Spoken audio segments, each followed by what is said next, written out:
Baik, terima kasih atas waktu dan kesempatan yang diberikan. Perkenalkan, nama saya Siraulida Costa dengan NIM 331200012. Di sini saya akan menjelaskan tentang perencanaan publik. Yang pertama, ada teori perencanaan publik. Perencanaan secara konvensional didefinisikan sebagai kegiatan yang dilakukan untuk masa mendatang yang lebih baik dengan memperhatikan keadaan sekarang maupun sebelumnya.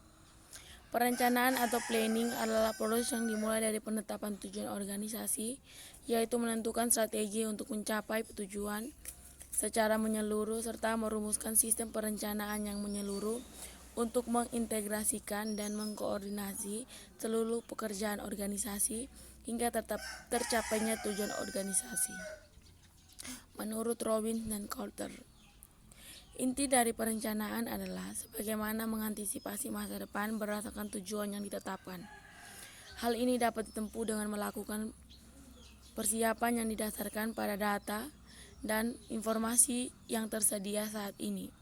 Jadi, aspek yang terkandung dalam perencanaan adalah perumusan dan cara mencapai tujuan tersebut dengan memanfaatkan sumber daya yang ada. Perencanaan dibedakan menjadi dua, yaitu perencanaan sektor dan perencanaan nasional atau regional. Berdasarkan dimensi pendekatan dan koordinasi, perencanaan pembangunan terdiri dari: yang pertama, perencanaan pembangunan makro, adalah perencanaan pembangunan nasional dalam skala makro atau menyeluruh. Yang kedua, perencanaan sektoral, adalah perencanaan yang dilakukan dengan pendekatan sektor, yaitu kumpulan dari kegiatan atau program yang mempunyai persamaan karakteristik serta tujuan. Yang ketiga, perencanaan regional dan menitikberatkan pada aspek lokasi di mana kegiatan dilakukan.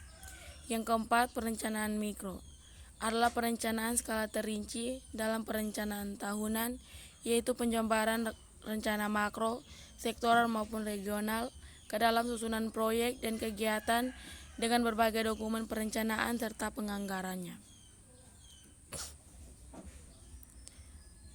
Selanjutnya ada fungsi perencanaan.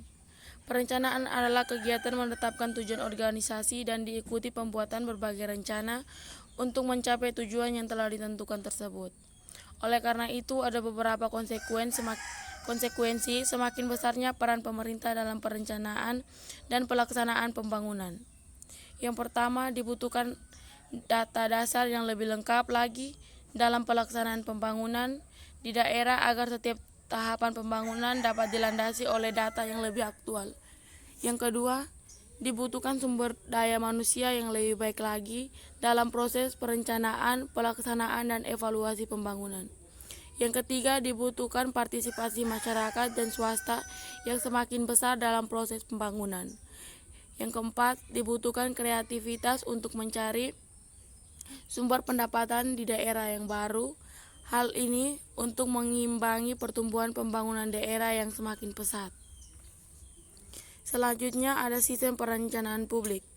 Pada setiap hierarki atau jenjang, rencana mempunyai fungsi ganda sebagai sasaran yang harus dicapai oleh jenjang di bawahnya dan merupakan langkah yang harus dilakukan untuk mencapai sasaran yang ditetapkan oleh jenjang di atasnya.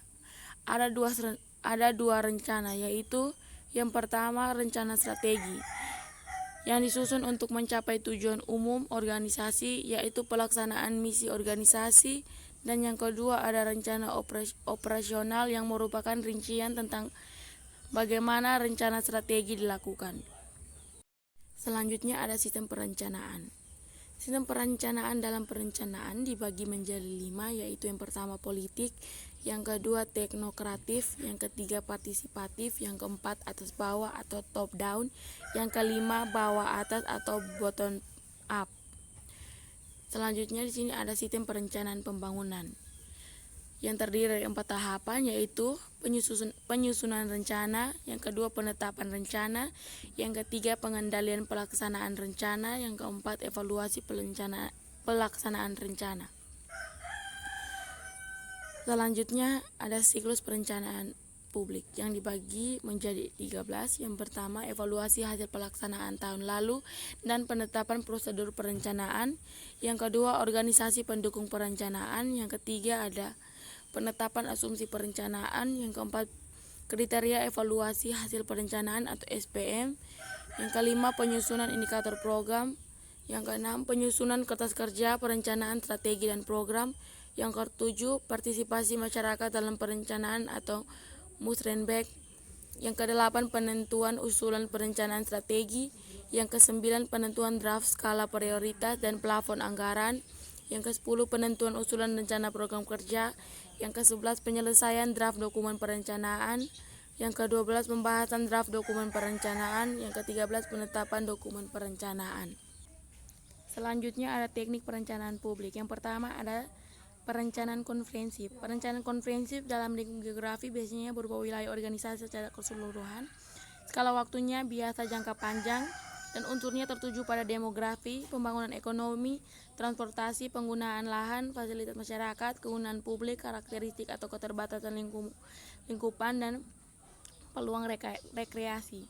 Yang kedua ada perencanaan sistem, yaitu perencanaan sistem mengukur kebijakan dan program untuk jaringan kerja khusus dari fasilitas masyarakat seperti sistem pembuangan limbah.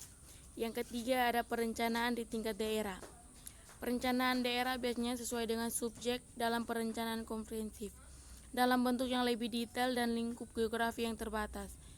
Perencanaan berfokus pada salah satu bagian dari daerah yang bersangkutan. Yang keempat ada perencanaan subsistem.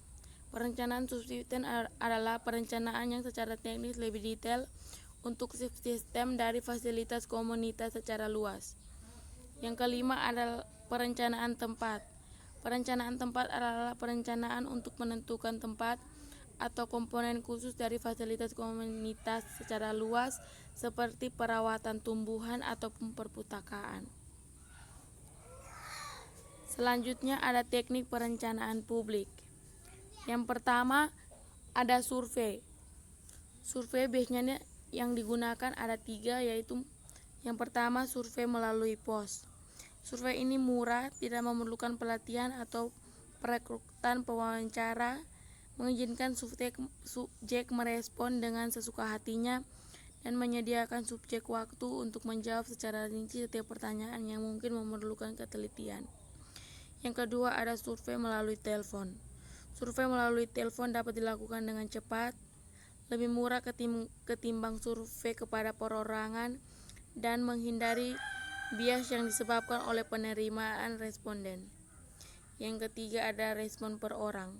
Survei ini akan berjalan baik dengan kuesioner yang panjang atau panjang, maupun mendapatkan populasi yang sangat sulit dijangkau dan merekam respon responden secara visual. Selanjutnya ada teknik visioneering. Teknik visioneering adalah teknik partisipasi publik yang digunakan untuk membangun cita-cita dan tujuan organisasi yang didasari pada tema dalam literatur visioneering. Selanjutnya ada brainstorming. Teknik brainstorming klasik dapat digunakan untuk memformulasikan maksud dan tujuan, mengidentifikasi isu, mengembangkan strategi, memilih alternatif, dan menyelesaikan konflik. Teknik brainstorming secara klasik menetapkan masing-masing anggota kelompok pada tingkat yang sama atau sederajat. Hal ini mencegah adanya dominasi pada salah satu peserta dalam menentukan hasil. Terima kasih. Inilah penjelasan saya mengenai perencanaan publik. Selamat pagi.